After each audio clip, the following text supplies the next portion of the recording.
Good morning all of you. मैं Ravindra Tripathi Mishra sir की class में आज हम चाइल्डहुड एंड ग्रोइंग अप से कुछ क्वेश्चंस करेंगे, जिसमें हम अधिगम, संवेग और अभिप्रेरणा से संबंधित क्वेश्चंस को करेंगे। चलिए स्टार्ट करते हैं। सबसे पहला क्वेश्चन आपका है, संबंधवाद सिद्धांत के प्रतिपादक हैं। पहला ऑप्शन है थॉर्नडाइक, दूसरा ऑप्शन है पैवलोव, थर्ड ऑप्शन है स्किनर और लास्ट ऑप्शन है हल। इसका आंसर है ए थॉर्नडाइक। संबंधवाद सिद्धांत के प्रतिपादक थॉर्नडाइक है, जिसे बॉन्ड थ्योरी भी कहते हैं। पैवलोव की बात करें तो उन्होंने क्लासिकल अनुबंधन सिद्धांत दिया था। स्किनर की बात करें तो उन्होंने क्रिया प्रसूत अनुबंधन सिद्धांत दिया। और हल की बात करें तो उन्होंने रीइंफोर्समेंट थ्योरी की बात की थी, जिसे हिंदी में प्रबलन सिद्धांत कहते हैं। नेक्स्ट क्वेश्चन, अंतर्दृष्टि द्वारा अधिगम का सिद्धांत के प्रतिपादक है। पहला ऑप्शन है कोल्हर, दूसरा ऑप्शन है गुथरी, थर्ड ऑप्शन है टॉलमेन और लास्ट ऑप्शन है लेविन। इसका आंसर है ए कोल्हर। अंतर्दृष्टि का सिद्धांत कोल्हर ने दिया था। गुथरी की बात करें तो उन्होंने समीपता अनुबंधन सिद्धांत दिया था। टॉलमेन की बात करें तो उन्होंने अधिगम सिद्धांत, जिसे चिन्ह सिद्धांत भी कहते हैं, उसे दिया था। लेविन की बात करें तो उन्होंने छेद सिद्धांत की बात कही थी। नेक्स्ट क्वेश्चन, गैने की अधिगम सोपानिका में प्रयुक्त अधिगम के कितने प्रकार हैं। पहला ऑप्शन 6, दूसरा ऑप्शन 8, तीसरा ऑप्शन 9 और लास्ट ऑप्शन है 5। इसका आंसर है बी 8। गैने की अधिगम सोपानिका में 8 प्रकार हैं, जिसमें सबसे पहले सिग्नल लर्निंग आता है, उसके बाद से स्टिमुलस रिस्पॉन्स लर्निंग, फिर चेन लर्निंग, फिर वर्बल लर्निंग, फिर नेक्स्ट आपका मल्टीपल डिस्क्रिमिनेशन लर्निंग आता है, फिर कॉन्सेप्ट लर्निंग आता है, फिर प्रिंसिपल लर्निंग आता है और लास्ट में आपका प्रॉब्लम सॉल्विंग लर्निंग आता है। ये आपके 8 प्रकार हैं: signal learning, SR learning, chain learning, verbal learning, multiple discrimination learning, concept learning, principle learning और प्रॉब्लम सॉल्विंग लर्निंग। इसे मैंने डिटेल में भी पढ़ाया है, आप इसे देख सकते हैं। नेक्स्ट क्वेश्चन, सामाजिक अधिगम सिद्धांत के प्रतिपादक है। पहला ऑप्शन बंडूरा, दूसरा ऑप्शन गेने, थर्ड ऑप्शन लेविन और लास्ट ऑप्शन है इनमें से कोई नहीं। इसका आंसर है ए बंडूरा। सामाजिक अधिगम सिद्धांत की बात करें तो ये बंडूरा ने दिया था। नेक्स्ट क्वेश्चन, अधिगम वक्र का प्रतिपादन किसने किया था। पहला ऑप्शन है एबिंगहस, दूसरा ऑप्शन है थॉर्नडाइक, थर्ड ऑप्शन है हल और लास्ट ऑप्शन है भाटिया। इसका आंसर है ए एबिंगहस। अधिगम वक्र के प्रतिपादक की बात करें तो एबिंगहस ने दिया था। थॉर्नडाइक की बात करें तो उन्होंने ट्रायल एंड एरर और लॉज ऑफ लर्निंग की बात की थी, जिसमें इन्होंने 3 भाग दिए थे: law of exercise, law of effect और लॉ ऑफ रेडीनेस। हल की बात करें तो उन्होंने ड्राइव रिडक्शन थ्योरी दी थी, तो इसे भी याद रखेंगे। नेक्स्ट क्वेश्चन, परिभाषा है, नवीन ज्ञान तथा नवीन प्रतिक्रियाओं का अर्जन करने की प्रक्रिया अधिगम प्रक्रिया है। पहला ऑप्शन है वुडवर्थ, दूसरा ऑप्शन है स्किनर, थर्ड ऑप्शन है क्रो एंड क्रू और लास्ट ऑप्शन है गेट्स। इसका आंसर है ए वुडवर्थ। नवीन ज्ञान तथा नवीन प्रतिक्रियाओं का अर्जन करने की प्रक्रिया अधिगम प्रक्रिया है, ये वुडवर्थ ने कहा था। स्किनर ने अधिगम के लिए कहा कि अधिगम व्यवहार में उत्तरोत्तर अनुकूलन की एक प्रक्रिया है। क्रू एंड क्रू की बात करें तो उन्होंने अधिगम को कहा कि आदतों, ज्ञान तथा अभिवृत्तियों का अर्जन ही अधिगम है। गेट्स की बात करें तो उन्होंने कहा कि अनुभव तथा प्रशिक्षण के द्वारा व्यवहार का उन्नयन अधिगम है। इन परिभाषाओं को भी आप लोग याद रखेंगे, क्योंकि ये पेपर में पूछा जाता है। नेक्स्ट क्वेश्चन, अधिगम की विशेषताएं हैं। पहला ऑप्शन अधिगम समायोजन है, दूसरा ऑप्शन अधिगम अनुभवों का संगठन है, थर्ड ऑप्शन अधिगम क्रियाशील है और लास्ट ऑप्शन है उपरोक्त सभी। इसका आंसर है डी उपरोक्त सभी। अधिगम की विशेषताओं की बात करें तो उसमें समायोजन, अनुभव का संगठन, क्रियाशील, अधिगम विकास, अधिगम सौद्देश्य, विवेकपूर्ण व सृजनशील, व्यक्तिगत व सामाजिक दोनों हैं और अधिगम व्यक्ति के आचरण को प्रभावित भी करता है। नेक्स्ट क्वेश्चन, अधिगम को प्रभावित करने वाले कारक हैं। पहला ऑप्शन पूर्व अधिगम, दूसरा ऑप्शन विषय वस्तु, थर्ड ऑप्शन शारीरिक स्वास्थ्य व परिपक्वता और लास्ट ऑप्शन है उपरोक्त सभी। इसका आंसर है डी उपरोक्त सभी। अधिगम को प्रभावित करने वाले कारक की बात करें तो उसमें पूर्व अधिगम, विषय वस्तु, शारीरिक स्वास्थ्य व परिपक्वता, मानसिक स्वास्थ्य व परिपक्वता, अधिगम की इच्छा, प्रेरणा, थकान, वातावरण और सीखने की विधि भी शामिल होती है। नेक्स्ट क्वेश्चन, अधिगम की प्रमुख विधियाँ निम्न हैं। पहला ऑप्शन है करके सीखना, दूसरा ऑप्शन है निरीक्षण करके सीखना, थर्ड ऑप्शन है वाद विवाद विधि और लास्ट ऑप्शन है उपरोक्त सभी। इसका आंसर है डी, उपरोक्त सभी। अधिगम की प्रमुख विधियों की बात करें तो इसमें करके सीखना, निरीक्षण करके सीखना वाद विधि द्वारा, परीक्षण करके सीखना वाचन विधि द्वारा, अनुकरण विधि द्वारा, प्रयास एवं त्रुटि विधि द्वारा, अंतराल विधि द्वारा और सतत विधि भी आता है। नेक्स्ट क्वेश्चन, सीखने की गति प्रारंभ में धीमी होती है। पहला ऑप्शन उन्नोदर वक्र में यानी कि कॉन्वेक्स, दूसरा ऑप्शन नतोदर वक्र में यानी कि कॉनकेव, थर्ड ऑप्शन सरल रेखीय वक्र में यानी कि स्ट्रेट लाइन कर्व और लास्ट ऑप्शन है मिश्रित वक्र में यानी कि मिक्स्ड कर्व। इसका आंसर है बी, नतोदर वक्र में यानी कि कनकेव में। सीखने की गति प्रारंभ में धीमी होती है कनकेव वक्र में यानी कि कनकेव कर्व में। अधिगम के 4 प्रकार हैं। पहला है आपका उन्नोदर वक्र, फिर सरल रेखीय वक्र, नतोदर वक्र और लास्ट है आपका मिश्रित वक्र। कन्वेक्स वक्र की बात करें तो इसमें समय तथा प्रयासों के साथ अधिगम की मात्रा धीरे धीरे कम होने लगती है तथा अंत में वक्र एक क्षैतिज रेखा अथवा पठार के रूप में हो जाता है। सरल रेखीय वक्र की बात करें तो इसमें जब समय के साथ साथ अधिगम की मात्रा में समान रूप से वृद्धि होती है तब सरल रेखीय वक्र प्राप्त होता है। यह बहुत कम परिस्थितियों में पाया जाता है। नतोदर वक्र की बात करें तो इसमें समय अथवा प्रयासों के साथ अधिगम की मात्रा में अधिक वृद्धि होती है।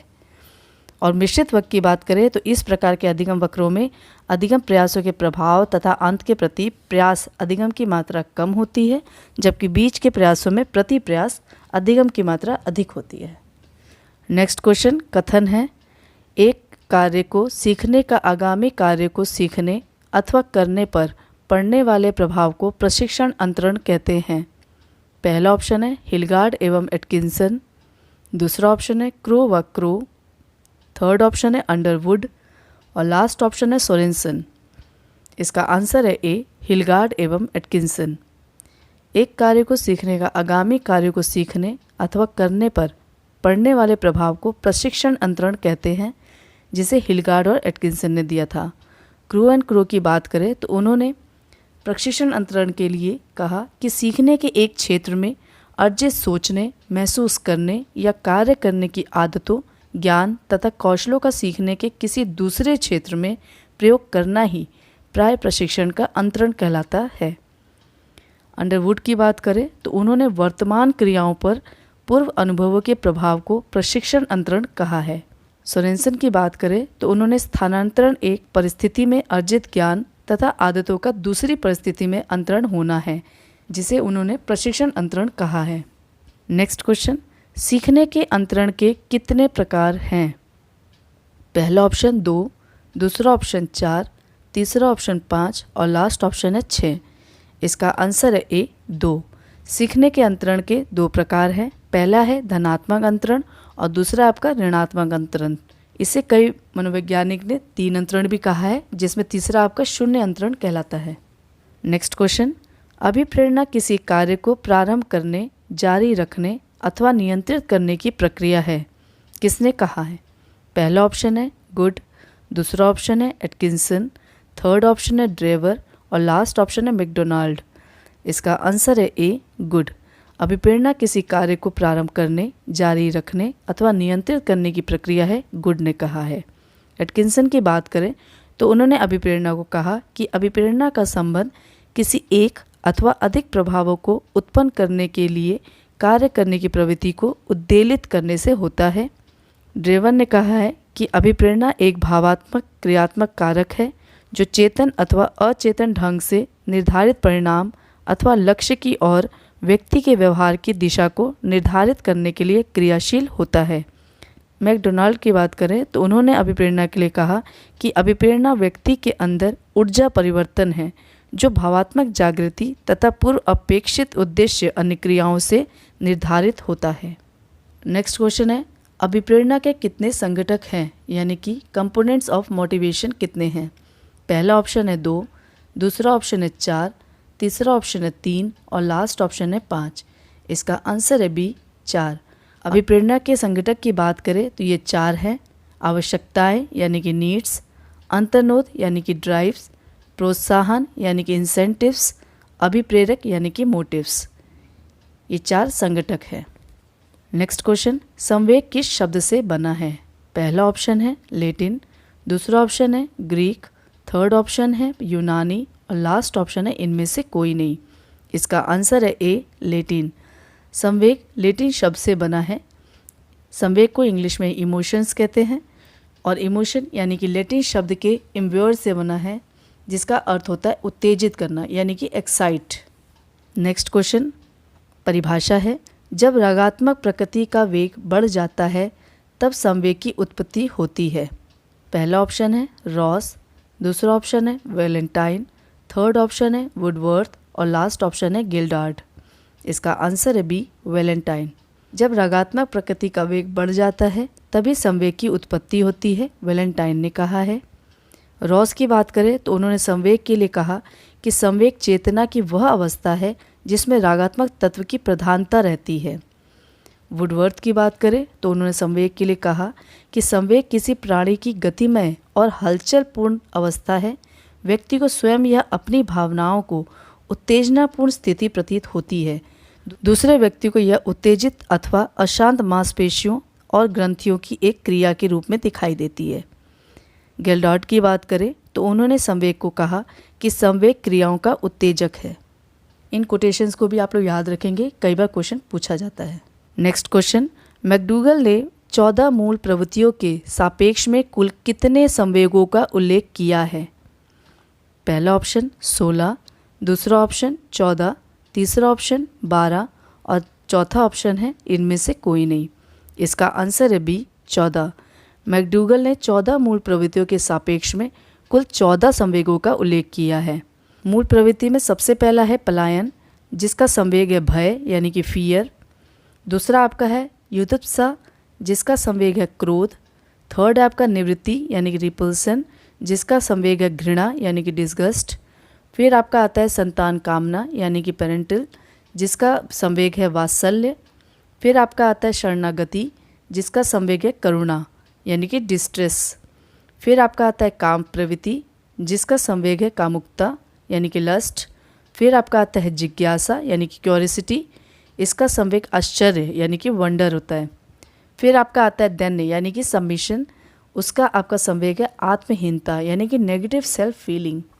फिर आपका आता है आत्मगौरव यानी कि सेल्फ असर्शन, उसका आपका संवेग है आत्म अभिमान यानी कि पॉजिटिव सेल्फ फीलिंग। फिर आपका आता है सामूहिकता, जिसका संवेग एकांकीपन है यानी कि लोनलीनेस। फिर आपका आता है भोजन तलाश यानी कि फूड सीकिंग, उसका संवेग है भूख यानी कि हंगर। फिर आपका आता है संग्रहण, जिसका संवेग है अधिकार यानी कि फीलिंग ऑफ ऑनरशिप।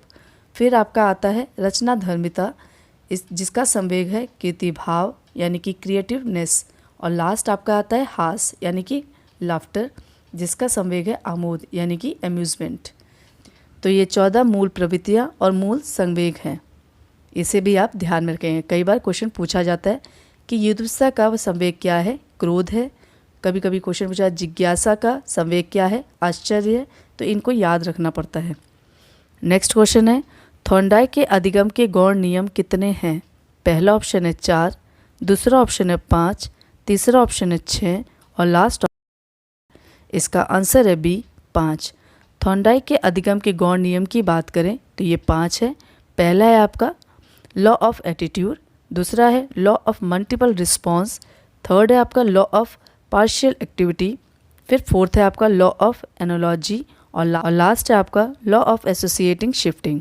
इसे मैं हिंदी में बता दे रही हूँ। अभिवृत्ति अथवा मनोवृत्ति का नियम, बहु अभिक्रिया का नियम, आंशिक क्रिया का नियम, सदृशीकरण का नियम और लास्ट है आपका साचर्य परिवर्तन का नियम। नेक्स्ट क्वेश्चन, अधिगम को प्रभावित करने वाले कारक हैं। पहला ऑप्शन है विद्यार्थी से संबंधित कारक, दूसरा ऑप्शन है अध्यापक से संबंधित कारक, थर्ड ऑप्शन है वातावरण से संबंधित कारक और लास्ट ऑप्शन है उपरोक्त सभी। इसका आंसर है डी उपरोक्त सभी। अधिगम को प्रभावित करने वाले कारकों में विद्यार्थी से संबंधित कारक, अध्यापक से संबंधित कारक, वातावरण से संबंधित कारक, विषय वस्तु से संबंधित कारक और अनुदेशन से संबंधित कारक भी शामिल होते हैं। विद्यार्थी से संबंधित कारक में आपकी सीखने की इच्छा, शैक्षिक योग्यता, आकांक्षा का स्तर, बुद्धि, संवेगात्मक स्थिति, शारीरिक स्वास्थ्य, मानसिक स्वास्थ्य और परिपक्वता आता है। अध्यापक से संबंधित कारक के अंतर्गत आप विषय का ज्ञान, अध्यापक का व्यवहार, शिक्षण विधि, अध्यापक का मानसिक स्वास्थ्य एवं समायोजन स्तर और सिखाने की इच्छा होती है। वातावरण से संबंधित कारक में भौतिक वातावरण, पारिवारिक वातावरण, सामाजिक एवं संवेगात्मक वातावरण, उचित सामग्री और सुविधाएं आती हैं। जबकि विषय वस्तु से संबंधित कारक में हम विषय वस्तु की प्रकृति, जीवन से संबंधित उदाहरण, पूर्व अधिगम, विभिन्न विषयों में कठिनाई स्तर भी शामिल होते हैं। अनुदेशन से संबंधित कारक के अंतर्गत हम अधिगम विधि यानी कि लर्निंग मेथड, अभ्यास यानी कि प्रैक्टिस, परिणाम का ज्ञान, नवीन ज्ञान को पूर्व ज्ञान से संबंधित करना, ये सब आता है। नेक्स्ट क्वेश्चन, अधिगम की प्रक्रिया में निम्नलिखित में से कौन सी विशेषता है? पहला ऑप्शन सार्वभौमिक, दूसरा ऑप्शन विवेकपूर्ण, थर्ड ऑप्शन उद्देश्यपूर्ण और लास्ट ऑप्शन है उपरोक्त सभी। इसका आंसर है डी, उपरोक्त सभी। अधिगम की प्रक्रिया में विशेषताओं की बात करें तो सार्वभौमिकता, विवेकपूर्ण और उद्देश्यपूर्ण होता है। नेक्स्ट क्वेश्चन, पेवलॉव ने संबंध प्रत्यावर्तन सिद्धांत का प्रयोग सर्वप्रथम किस पर किया? पहला ऑप्शन बिल्ली पर, दूसरा ऑप्शन बंदर पर, थर्ड ऑप्शन कुत्ते पर और लास्ट ऑप्शन है चूहे पर। इसका आंसर है सी, कुत्ते पर। पेवलॉव ने सबसे पहले प्रयोग कुत्ते पर किया था। आज की वीडियो का लास्ट क्वेश्चन है, अभिप्रेरणा के मांग का सिद्धांत के प्रतिपादक है? पहला ऑप्शन मैस्लो, दूसरा ऑप्शन हल, तीसरा ऑप्शन फ्रायड और लास्ट ऑप्शन है इनमें से कोई नहीं। इसका आंसर है ए, मैस्लो। मैस्लो ने अभिप्रेरणा के मांग का सिद्धांत दिया था, जिसमें इन्होंने आवश्यकताओं को एक विशेष क्रम में रखा था। यह क्रम निम्न से उच्च की ओर होता है, जिसमें पहला स्तर आपका शारीरिक आवश्यकता है, जिसमें आपका भोजन, पानी, आराम आएगा। फिर आपका दूसरा सुरक्षा की आवश्यकता आता है, जिसमें शारीरिक सुरक्षा, जीवन की स्थिरता, बचाव, भय, चिंता आएगा।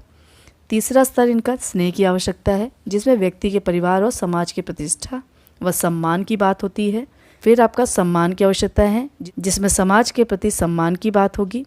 और पांचवा स्तर आपका आत्मसिद्धि की आवश्यकता है, जिसमें किसी समूह की सदस्यता प्राप्त करने के लिए प्रयास करता है। मैस्लो का मांग का सिद्धांत मैंने बहुत अच्छी डिटेल से पढ़ाया है आपको, तो आप मेरे डिस्क्रिप्शन बॉक्स में देख सकते हैं। दूसरा ऑप्शन जो आपका हल है, उन्होंने अभिप्रेरणा का अंतर्निहित सिद्धांत दिया था। फिर आपका फ्रायड है, जिन्होंने मनोविश्लेषणात्मक सिद्धांत दिया था, तो इसे भी आप याद रखेंगे। तब तक के लिए धन्यवाद।